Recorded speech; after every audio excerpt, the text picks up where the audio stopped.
नमस्कार मित्रों, मेरा नाम है निशांत और आप देख रहे हैं बस वही जो मन करे। तो फाइनली आज हम बात करने वाले हैं बिहार में जो इलेक्शन होने वाला है उसके ऊपर, और थोड़ी सी टिप्पणी भी कर लेते हैं और थोड़ा सा मजा भी आ जाएगा, क्योंकि बिहार में एक चीज बहुत ज्यादा फैक्ट है, वो है विकास। विकास जंगल राज हमेशा से बोला गया है, बिहार में जंगल राज। और बहुत सारे बाहर में अगर आप जाओगे तो बिहार को एक गाली की वजह से जाना जाता है। बिहारी कहने के बाद लोग गाली महसूस करते हैं, और एक्चुअल में ऐसा है भी, क्योंकि बिहार के बाहर बिहारियों को बिहारी करने के बाद थोड़ा सा ऑकवर्ड फील होता है और बुरा भी लगता है। तो आज हम उसी के ऊपर बात करेंगे कि बिहार कैसे बदल गया 2005 में, जब माननीय श्री मुख्यमंत्री नीतीश कुमार ने बिहार पद यानी कि मुख्यमंत्री पद पे शपथ लिया। तो कहीं ना कहीं एक बदलाव आया, और वो बदलाव ऐसा आया जहां पे बिहार में कभी किसी गांव में सड़क, बिजली, यहाँ तक कि पानी नहीं होता था, उस घर में आज बिजली है, सड़क है, पानी है।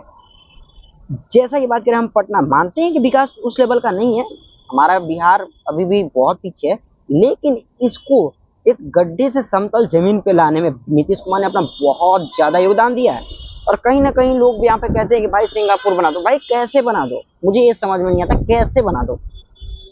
आपके पास खटाखट मशीन छापने वाला पैसा तो है नहीं कि छाप के पैसा लाए और लगातार देते रहे। भाई ना तो बिहार में कंपनियां हैं, ना तो बिहार में कोई बड़ा उद्योग है जिससे पैसा बिहार सरकार को मिले, इतना टैक्स भी नहीं मिलता जिससे बिहार सरकार पैसा। भाई किसी चीज में एग्जाम्पल मान लेते हैं, अगर आपके घर में पैसा रहेगा तभी तो आप कुछ कार्य कर पाओगे, जमीन लोगे, अपने घर घर बनाओगे अच्छा, या फिर कोई संसाधन लोगे, ठीक है। जब पैसा ही नहीं रहेगा तो आप क्या करोगे इससे। तो बिहार सरकार कहीं ना कहीं वो स्थिति में है कि हम भाई पैसा लेंगे कितना, जो भी केंद्र सरकार कितना आप ही के ऊपर सारा पैसा नहीं देगी, लेकिन जितना देती है उस हिसाब से बिहार में बहुत ज्यादा विकास हुआ है। एक्चुअली में ये मानो या ना मानो वो अलग आपकी राय है, मैं व्यक्तिगत रूप पे नहीं जाऊंगा, लेकिन जहां तक मुझे लगता है बिहार सरकार ने काम किया है, बहुत ही बढ़िया काम किया है। जहां पे आप अगर पटना में आते हो तो एक चीज देखोगे, यहाँ पे पटना में सिर्फ हाईवे बन रहे हैं, ओनली वन ओवरटेक हाईवे, जहाँ पे जमीन नहीं वहां पे फ्लाईओवर हाईवे बन रहा है। और मैं एक ऊपर एग्जाम्पल देख सकता हूँ, मैं उसी के नीचे बैठ के वीडियो भी बना रहा हूँ, कितनी अच्छी बात है।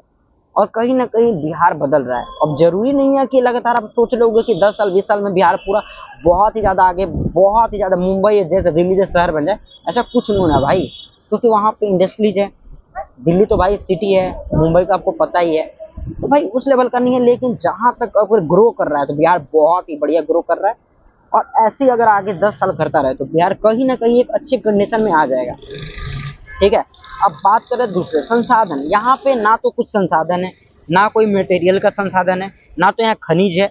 यहाँ पे सिर्फ भूमिगत यानी कि खेती वाला कृषि राज्य है, ठीक है। यहाँ पे सिर्फ खेती ही की जा सकती है। और जैसा कि आपको पता है, कुछ दिन पहले एक न्यूज पे आया था, एक रिपोर्टर है, क्या ही बताऊं मैं उसको, चलो ठीक है, वो अपना काम कर रहा था, जनता अपना काम करती है। वहां पे एक चीज दिया गया कि भाई 1 रुपये जमीन दिया गया, ठीक है, 1 रुपये जमीन।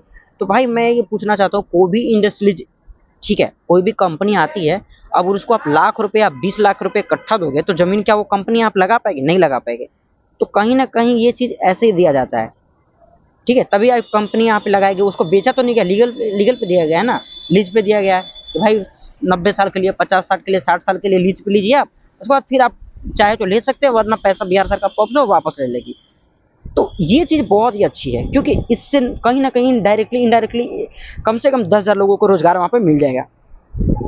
तो 10,000 आने वाली 10,000 पीढ़ी के लिए, देखो प्राइवेट जॉब भी आजकल अच्छी है भाई, अगर मेहनत करोगे। मैं तो चाहता हूँ कि हर एक प्राइवेट सेक्टर में बदल दिया जाए, क्योंकि आप जितना काम करोगे पैसा उतना मिलेगा। मैं ये, मेरा एक स्वभाव है, क्योंकि आप जानते हो सरकारी गवर्नमेंट जो जॉब होती है उन पे लोग सिर्फ ऐश करते हैं। भाई सच्ची बताओ तो ऐश करते हैं। देखो ये नहीं कि सब सरकारी लोग ऐसे करते हैं, बट जो लोग करते हैं कहीं ना कहीं ऐश करते हैं, ठीक है। और जो अच्छे से अपनी ईमानदारी ड्यूटी निभाते हैं, बहुत ही अच्छे से निभाइए। कृपया हाथ जोड़ कर अनुरोध है कि देखो, कोई भी आपको अगर सरकारी मिला है ना, जॉब मिला है, तो एक तरफ आप खुश नसीब समझो, अपने आप को उस काबिल हो तो उस काबिल को उसका फर्ज भी निभाओ।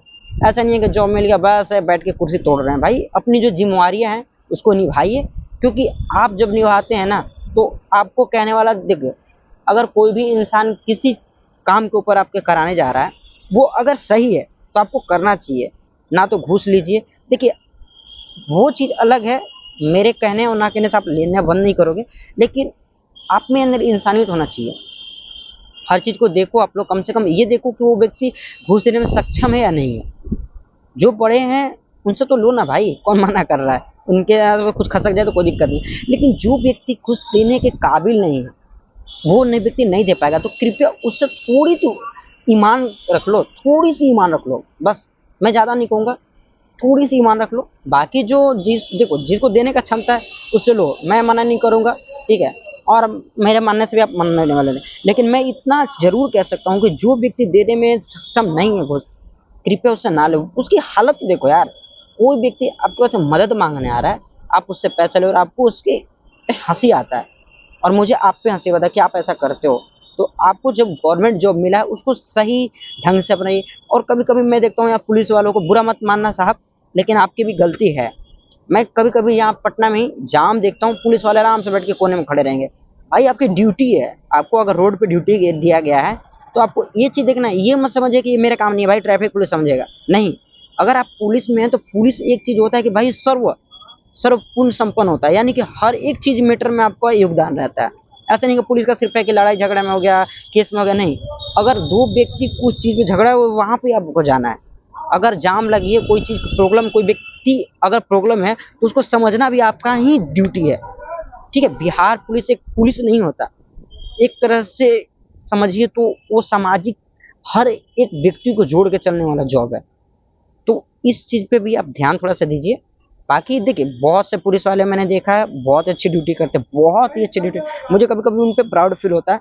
और कोई कोई चीज़ें सिर्फ दिखावे के लिए करते हैं, भाई 10 वीडियो बना लिए हैं। यहाँ पे कभी कभी मैं जाता हूँ तो यहाँ पे दारू चेक करते हैं, पूरे भर दिन में 10 को वीडियो बना के, हर 1 घंटे पर 10 को वीडियो बना के देख लीजिए, ठीक है। आपको सिर्फ पूरा दिन मैं ये नहीं करूँगा कि, लेकिन जब 8 घंटे आपके पास ड्यूटी है ना, 8 घंटे ड्यूटी है तो 8 घंटे कृपया ईमानदारी से करें। अरे 8 घंटा नहीं, 6 घंटा करें ईमानदारी से, लेकिन ईमानदारी से करें, ठीक है। ये चीज़ मुझ पे भी लागू होता है, आप पे भी लागू होता है। मैं अगर प्राइवेट सेक्टर में हूँ या फिर कोई भी चीज़ कर रहा हूँ तो कम से कम, अरे 12 घंटे मेरी ड्यूटी है तो मैं 12 घंटे नहीं, कम से कम 4 घंटे की ईमानदारी से करूँगा, और वो 4 घंटे में 12 घंटे वाला काम करूँगा। और आप भी, मैं चाहता हूँ कि आप 8 घंटे वाले 6 घंटे में करें, ईमानदारी से करें, ठीक है। तो बहुत बहुत धन्यवाद। और आप सभी जो भी वीडियो देखेंगे, मेरा आगे भी वीडियो देखेंगे, देखिए मैं ये नहीं कहूँगा कि आपको वीडियो, लेकिन जो भी है चीज़ थोड़ा आप समझिए। जो बिहार सरकार, आगे आप जिसको वोट दीजिएगा, मैं ये नहीं करूँगा नीतीश कुमार को वोट दीजिए, मैं ये नहीं करूँगा बीजेपी को वोट दीजिए, मैं ये नहीं कहूँगा जन स्वराज पार्टी को वोट दीजिए, मैं ये भी नहीं कहूँगा कि आरजेडी को वोट दीजिए। आपका जहाँ इच्छा है वहाँ दीजिए, लेकिन आने वाली भविष्य, ठीक है, आने वाली भविष्य और आपका भविष्य दोनों डिपेंड करता है आपके एक वोट पे, आपके पूरे परिवार के वोट पे, आपके पूरे गांव के वोट पे, और आपके पूरे जिले के वोट पे, और आपके पूरे राज्य के वोट पे। क्योंकि ये एक बार वोट जो चला गया, आपको पता है जो समय चला जाता वापस नहीं आता, उसी तरह अगर एक वोट आपका जो चला गया वो वापस नहीं आएगा, नहीं ही आएगा। और आप चाह कर भी कुछ नहीं कर पाओगे, बाद में आप ही वही सोचो यार सरकार ऐसा हो गया। भाई जब आप वोट दे रहे हो उस समय सोचो ना, 2 दिन पहले सोचो कि कौन सरकार अच्छी है, जो काम कर रही है, जो करेगी, क्या करेगी, उससे मतलब नहीं है।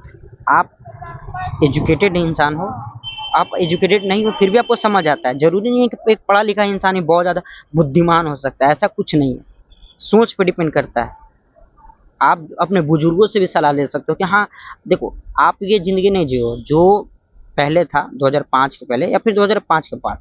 ये आपके बुजुर्ग जो आपके अगल बगल होंगे तो वो ये चीज़ जानते होंगे कि क्या होता है, ठीक है, कि सरकार कैसी होती है, आगे कौन सी सरकार अच्छी काम करेगी। तो एक बार उनसे भी सलाह लिया करो, क्योंकि बुजुर्ग लोग होते हैं ना, वो अच्छी सलाह देते हैं, कहीं ना कहीं उनकी बात में थोड़ा सा रहता है। आप ये मत समझना कि अनएजुकेटेड हैं तो बहुत ज़्यादा, आप एजुकेटेड हैं तो बहुत ज़्यादा आप जानते हैं, नहीं भाई। एक बार उनसे भी सलाह लीजिए, अपने गांव में घूमिए और देखिए कि, और हाँ एक चीज़ और भाई, छितर बितर मत हो जाओ, कभी भी हो एकजुट हो, क्योंकि एकजुटता में ही हर वो ताकत है जो आप बड़ी से बड़ी सरकार को भी हिला सकते हो, बड़े से बड़े अधिकारी को हिला सकते हो, और बड़े से बड़े चीज़ को आप लोग अचीवमेंट कर सकते हो। एक साथ मिलकर हर चीज़ किया जा सकता है। तो कृपया अपना वोट एक सही समय, सही आदमी और सही पार्टी को दीजिए। और फिलहाल के लिए आप ये भी देखिए कि विकास का दर क्या है, और जो हम सरकार को देंगे क्या वो उम्मीद पे खड़ा उतरेगा, ठीक है। तो बाकी और बहुत सारे मुझे सुनने को मिलता है कि भाई यहाँ पैसे पे वोट मिलता है, तो भाई बिहार वो चीज़ अब नहीं रहा। बिहार में लोग पैसे वोट नहीं देते, सब जानता है किसको वोट देना है, और सबको पता है कि पैसे से कुछ नहीं होता। क्योंकि अगर आप मान के चलो सपोर्ट रेट 500 या 1000 रुपये में वोट दिए हो, ठीक है, तो वो व्यक्ति के पास आप वापस किसी भी काम के लिए जाओगे ना, तो आपसे घूस लेगा, तो मैं उस व्यक्ति को गलत नहीं कहूँगा। अगर कोई चीज़ आपको करवाने के लिए अगर आपसे पैसा ले रहा है, तो मैं उस व्यक्ति को गलत कभी भी नहीं कहूँगा, क्योंकि आपने भी वोट देते हुए घूस लिया है। वो 500 रुपये ये नहीं है, ये आपको मतलब चंदा में नहीं दे रहा है, वो एक तरह से आपको घूस दे रहा है। तो जब आप घूस नहीं लीजिएगा, तो सामने वाला व्यक्ति भी घूस लेने के काबिल नहीं है। आप उस पे चढ़ सकते हो, आप उसके चढ़ के बात कर सकते हो, भाई मैंने वोट दिया तुझे, पैसा नहीं लिया तुझसे, तो मेरा काम करेगा तू। अगर यही आप पैसा लेकर वोट दोगे, तो आप उस पे चढ़ नहीं सकते, बोल नहीं सकते। तो कृपया करके थोड़ा सा ध्यान दीजिए। बाकी मिलते हैं, राम राम दोस्तों, सी यू सून, और मिलते हैं नेक्स्ट वीडियो में कुछ अच्छे वीडियो के साथ। बाय।